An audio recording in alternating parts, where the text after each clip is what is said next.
poster discussion session. I'm Oleg Shvets from Kyiv, Ukraine, and my co-chair. I'm Oleg Shvets from Kyiv, Ukraine. My co-chair, Professor Witt, will join us a bit later. Let's start from the first speaker, Professor Larisa Zhuravlyova, Kharkiv, Ukraine. The effect of alpha-lipoic acid on adipocytokine level in patients with type 2 diabetes and chronic pancreatitis. Please, Professor Zhuravlyova.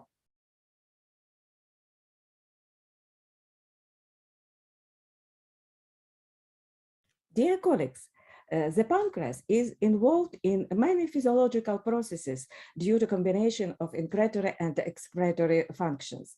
Diabetes is recognized as one of the major non-infectious diseases and a risk factor for premature death due to hyperglycemia and oxidative stress. Combined cause of diabetes and chronic pancreatitis is very common, but the disease have mutual negative potentiating effect. Damaging acinar cells activate inflammatory factors with an increase in pro-inflammatory cytokines and decrease the anti-inflammatory fraction, which has a negative impact on the cause of both diseases. The modern approach to the treatment of these diseases is approved by relevant international protocols, but management of comorbid pathology remains unclear. Alpha-lipoic acid has powerful antioxidant potential and positive effect on carbohydrate and fat metabolism. Thus, arousing interest to its beneficial effect in treatment of studied comorbidity. Based on the above, the aim of our study was to analyze the effect of the standard treatment versus treatment with the addition of alpha-lipoic acid on the dynamics of studied adipokines, vaspin and TNF-alpha in patients with type 2 diabetes mellitus and chronic pancreatitis. The study involved 41 patients aged around 57 with moderate to severe type 2 diabetes mellitus and concomitant chronic pancreatitis who had no history of cardiovascular events. Treatment of diabetes and pancreatitis was carried out according to the protocols. To evaluate the effect of alpha-lipoic acid on the standard studied parameters, patients were divided into groups. The first group received ALA and the second group didn't receive. A comparison of the results was performed after 12 weeks by assessing levels of vaspin and TNF-alpha before and after the therapy. Positive dynamics of cytokines level was observed in the group receiving alpha-lipoic acid treatment. Conclusion: the inclusion of alpha-lipoic acid into treatment of type 2 diabetes mellitus and concomitant chronic pancreatitis lead to significant increase of vaspin level and decrease TNF-alpha level in examined patients. Thank you for your attention. Thanks a lot, Professor Zhuravlyova. Let's see the questions. Okay, may I ask you that why do you decide to use alpha-lipoic acid? What was the reason? Hi, nice to see you. And about the question, for the several years, our department was complete to research about the disbalance of pro-inflammatory and anti-inflammatory cytokines in patients with chronic pancreatitis and diabetes mellitus type 2.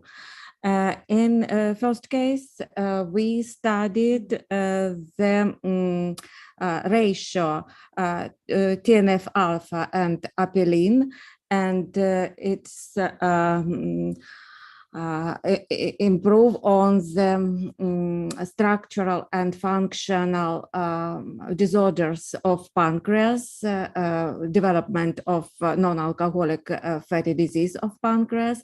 And in this work, we studied imbalance, the ratio TNF-alpha and VASPIN on the lipid metabolism disorders, thickness, intima media carotid artery, and quality of atherosclerotic plaques. And alpha-lipoic acid is the drugs with pleiotropic effects, with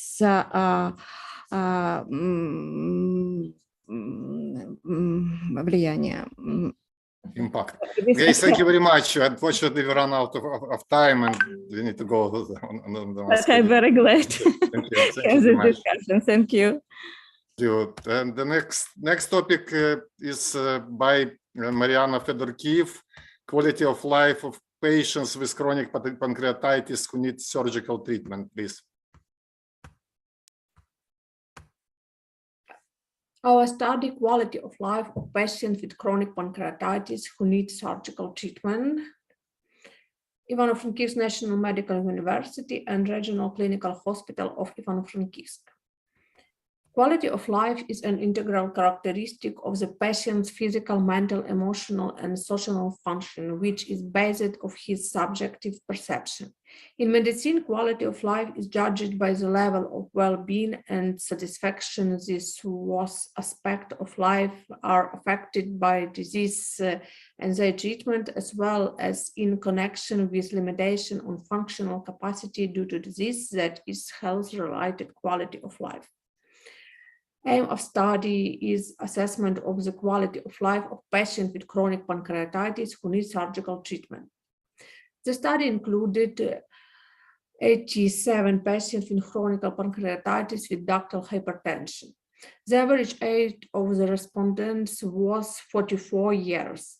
The duration of chronic pancreatitis before hospitalization averaged 5.9 years. Questionnaires were conducted using short-form medical outcome study in 1992. Results. Patients with chronic pancreatitis with ductal hypertension limited their daily activities and didn't fully perform their normal work due to the physical component of health and their mental health level. Respondents before the operation didn't see clear prospect for further treatment, often felt tired and exhausted. Conclusions. We can summarize that the quality of life of patients with chronic pancreatitis with ductal hypertension before surgery was low due to pain and manifestation on functional insufficiency of the pancreas. It should be noted that before surgery, patients with chronic pancreatitis who subsequently underwent resection had the lowest level of quality of life on most indicators of different scales. Thank you for support. Thank you very much, Mariana. Do you hear me? Mariana, are you here? Okay. Can I ask you a question about the alcohol consumption in your cohort? Did you assess the influence of alcohol consumption? Mariana?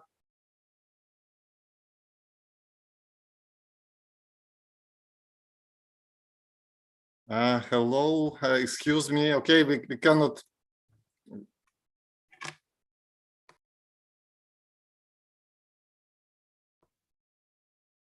Excuse me, Mariana, we have some connection troubles.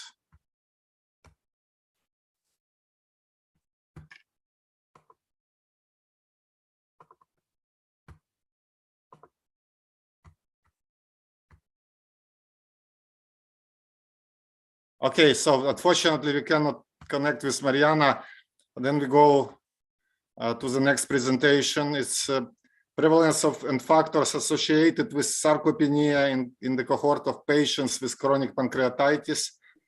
Mikhail Garmuza, please. A higher prevalence of malnutrition and sarcopenia is expected in chronic pancreatitis. Although sarcopenia has been associated with a worse prognosis and higher rates of hospitalization, its prevalence is not well established. Our aim is to describe the prevalence of sarcopenia in a cohort of 110 patients and to analyze to which factors it's related. The diagnosis of sarcopenia was established according to the last European consensus. Low muscle mass and low muscle function must be demonstrated. Although there are different valid methods to do so, we have performed a bioimpedance analysis and a hand grip strength measurement. You can see in the poster some important clinical data. The prevalence of sarcopenia by dynamometry was 14%, and by skeletal mass index, 23%. Patients with sarcopenia by dynamometry were significantly older, had lower body mass index, face angle, and a higher prevalence of exocrine pancreatic insufficiency. These statistically significant relationships remained when a multivariable analysis was performed. There were no difference for sex, diabetes, or illness duration. However, the only variables significantly associated with sarcopenia by skeletal mass index were body mass index and face angle. A moderate correlation has been found between skeletal mass index and dynamometry value, but the concordance between them was low. In conclusion, a global assessment that includes not only a nutritional but also a functional perspective is suggested in those patients.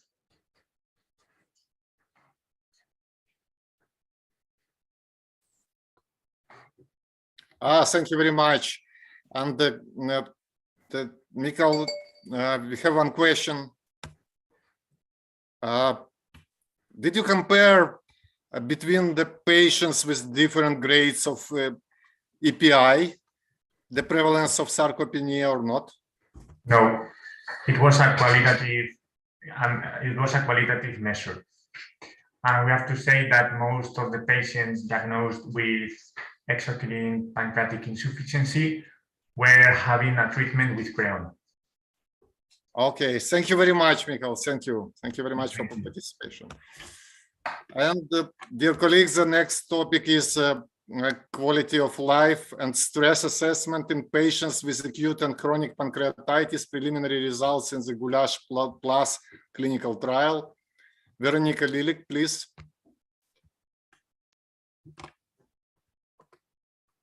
Dear audience, I would like to present to you our preliminary results of the GULASH Plus clinical trial regarding the quality of life and stress assessment in patients with acute and chronic pancreatitis. My name is Veronika Lilik. I'm a medical student in the University of Pécs from Hungary. Higher levels of stress are common in chronic diseases, which can lead to impaired quality of life. The aim of our study was to compare these stress factors in patients who suffered from acute pancreatitis or are suffering from chronic pancreatitis. GULASH Plus is a 6-year observational prospective follow-up study of AP patients. We analyzed the answers to the 36-item short-form health survey and perceived stress scale questionnaires in CP and non-CP patients. In the first year, 224 patients completed the questionnaires. Regarding the PSS questionnaire, there was no significant difference between the low, moderate, and high stress categories in CP and non-CP groups. There was no significant difference between the 8 points of the SF36 questionnaire assessing mental and physical ability in the CP and non-CP groups. There was also no significant difference in the total SF36 scores between CP and non-CP patients.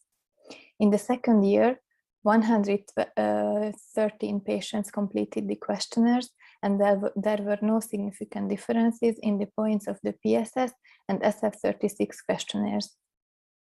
As a conclusion, we can say that the SF36 and PSS questionnaires assessing quality of life and stress levels between CP and non-CP groups, there was no difference. However, given the small number of patients in our study, there are plans to expand the number of patients in the future. Thank you for your attention. Thank you very much, Veronica. One question is, did you assess the other parameters, not like a part of quality of life, like nutritional status of the patients? Yes, every year we do a follow-up check on these patients, and there is also a diet questionnaire included, but we focused on the quality of life in this preliminary result. Are there any differences between groups on nutritional parameters, meaning the stress influence? We didn't seek into that point. Okay, thank you very much. Thank you.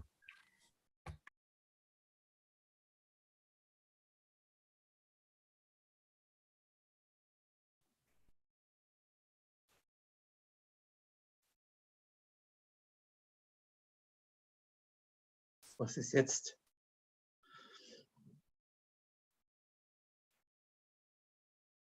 So, okay.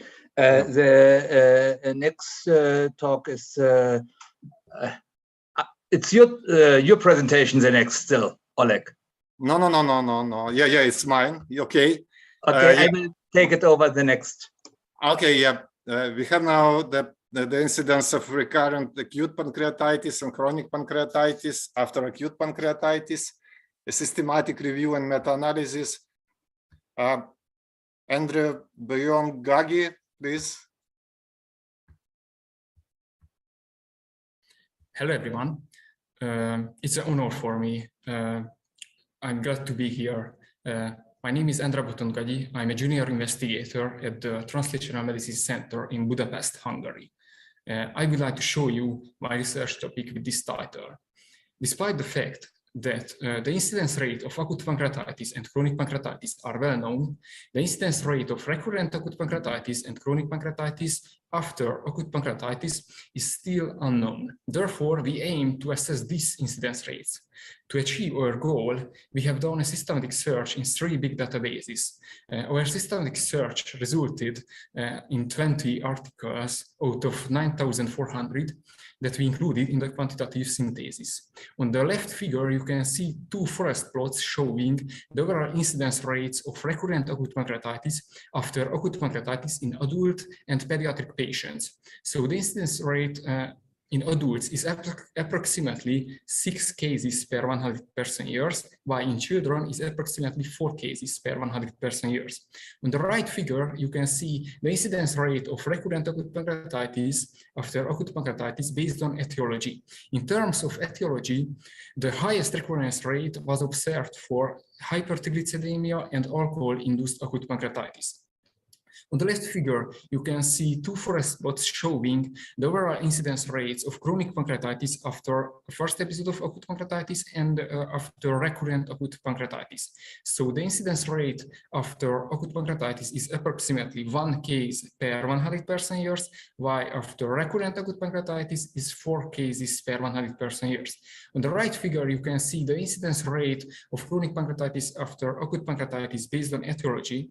In terms of etiology, the highest progression rate into chronic pancreatitis was observed for alcohol-induced acute pancreatitis. Our results show that the recurrent acute pancreatitis affects a large proportion of adult and pediatric patients compared to patients with the first episode of acute pancreatitis. Recurrent acute pancreatitis leads a 3-fold higher incidence rate for developing chronic pancreatitis. Thank you for your attention. Okay, Thank you. thank you. Are we in time? A little bit out of time, 4 Oh, a little minutes. Yeah. Okay.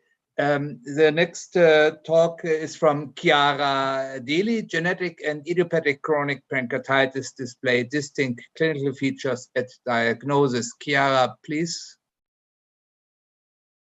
Good afternoon, dear colleagues.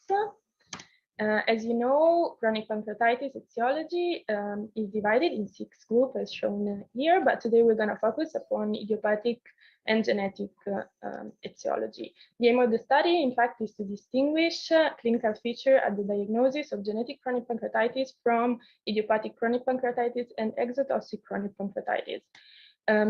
Our study cohort is of 2,000 patients divided in 4 groups at the beginning, and the more consistent, of course, is the exotoxic one, as expected.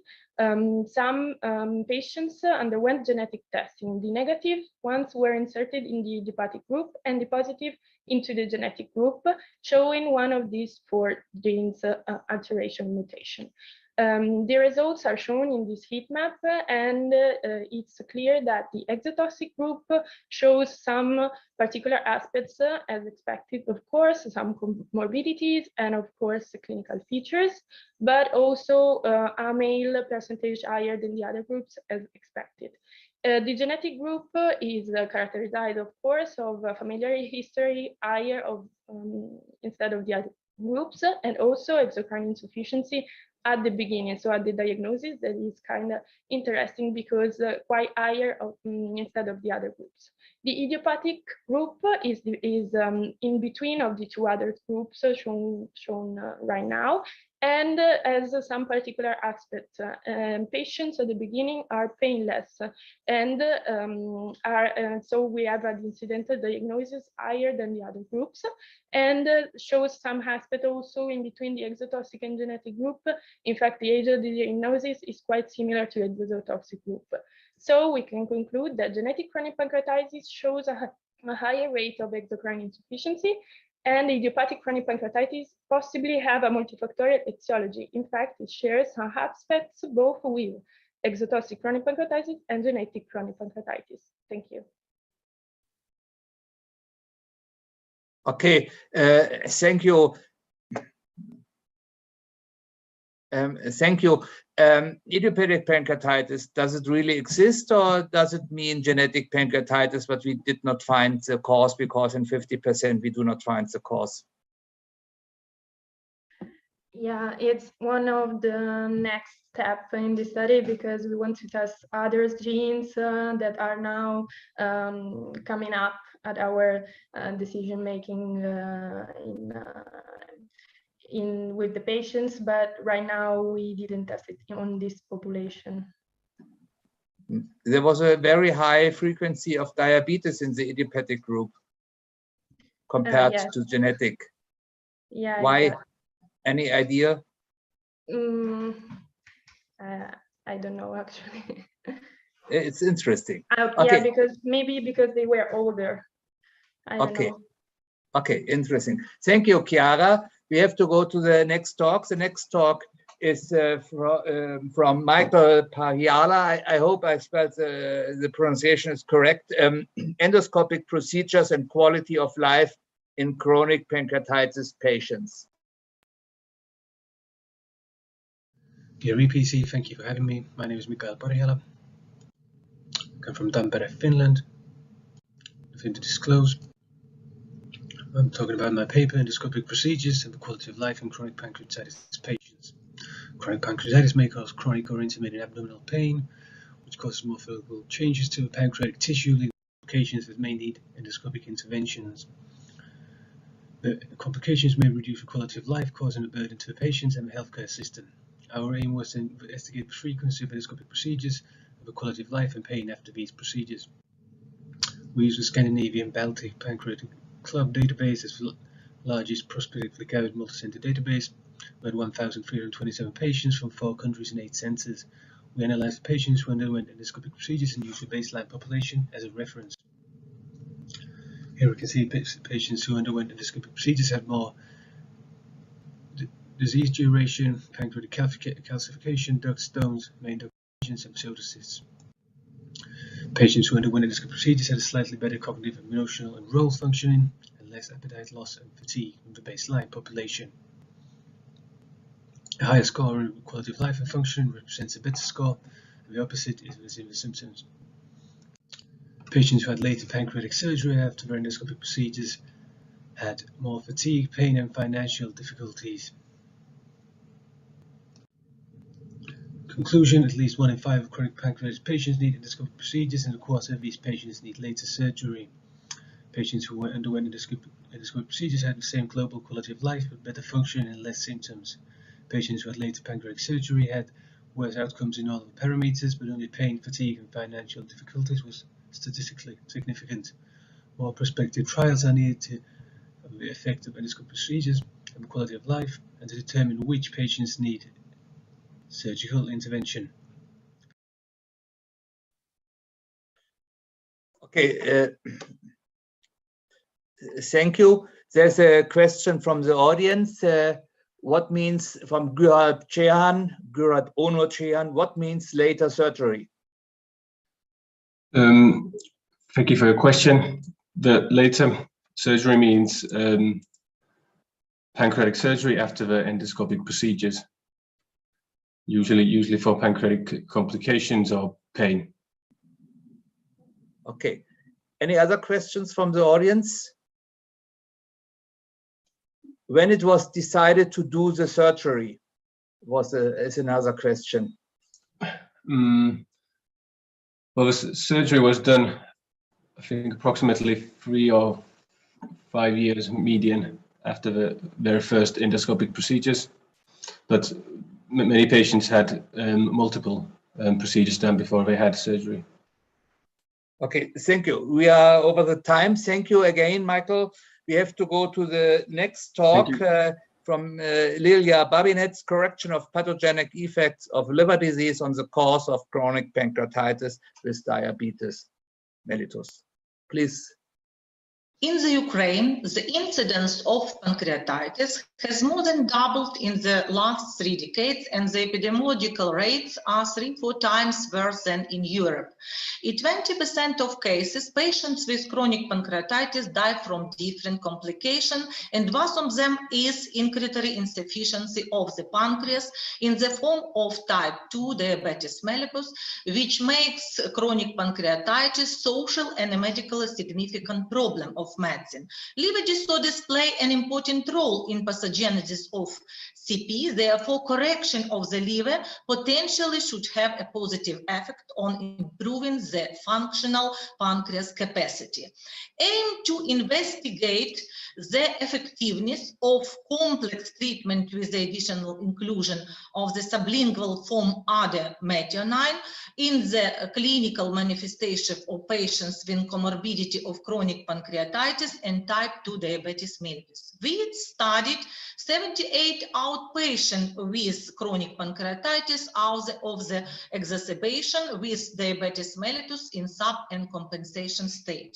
First group took protocol treatment per month, and the second group took protocol treatment with sublingual ADE-metionine 400 milligram twice a day, also per month. We have conclusions that additional inclusion sublingual ADE-metionine in protocol treatment led to increasing the content on fecal alpha elastase by 15%, reducing glucose by 6% and glucosylate hemoglobin by 5%. To improvement in correction of some clinical symptoms from 8 by 22%, and the positive dynamic of parameters of health quality assessment scales according to GSRS questionnaires by 14%, and positive results according SF 36 questionnaire in the second group compared to the first group. It proves the positive reasons in using sublingual ADE-metionine as not only hepatotropic but also pancreatotropic medicine in the complex rehabilitation treatment of patients with comorbidity of chronic pancreatitis and diabetes mellitus. Thank you for your attention. Thank you, Lilia, for this very interesting approach. You mentioned to influence liver disease by hepatotropic drug. I did not follow. Which drug did you use? Hi. Hello. Hi, very nice. Glad to see you. It's my co-author, Galabitska Irina. Yes, we use for our research ademetionin, like hepatotropic drug, ademetionin. Okay, thank you. It's very interesting. Unfortunately, we are over the time. Thank you again. And we have to go to the last talk. Volodymyr Klimenko, anatomical and physiological orientation is a functional principle of surgical treatment of patients with chronic pancreatitis with ductal hypertension. Please, Volodymyr. Good morning, ladies and gentlemen. Let me present our work. Anatomical and physiological orientation is the fundamental principle of surgical treatment of patients with chronic pancreatitis with ductal hypertension. My name is Andrei Klimenko. I'm professor at Zaporizhzhia State Medical University. I have no financial disclosure. Chronic pancreatitis is a complicated disease with lots of serious complications in one's case, like intractable pain, duodenal stenosis, CBD stenosis, portal vein stenosis, pancreatic fistula, exocrine insufficiency, and endocrine insufficiency, diabetes mellitus. So we invented absolutely new surgical technique, which is called split pancreas procedure, and which is a total cut of the Wilson's duct with no parenchyma taken out, like it is shown in this picture. And it is totally different from the well-known Fry's technique and Partington-Rothschild technique. When we cut totally in both subdivisions, upper and lower, the whole pancreas, we clean it from the stones, from the cysts, and then apply anastomosis with jejune, pancreatic jejunostomy, either in isolated loop or in Roux-en-Y loop. We looked at 10 years follow-up of 79 patients and divided them into subgroups with subcompensated functional states and decompensated functional states. And in case of subcompensated functional states with F2 fibrosis up to 5 millimeter dilated duct, less than 150 milligram pancreatic elastase, we saw much better results in case in pancreatic elastase, diabetes mellitus much less, and much better quality of life. So let me conclude. Split pancreas procedure is a potent method of therapy of chronic pancreatitis and has much better outcomes when performed in subcompensation functional states. Thank you very much. Thank you a lot, Volodymyr. As pediatrician and bear of little brain, I do not understand anything about what you are doing as surgeon. Are there any questions? Yes, from Gural per Onur Jehan. Thank you very much. Okay, are questions from the audience? We have a little bit time. It is more extended fry. Okay, that's more from Gulab. Thank you for your question. It's not extended Fry's procedure because Fry procedure is a kind of resectional procedure, but we don't resect any milligram of parenchyma except for biopsy. And Fry's procedure is not the total cut of the duct.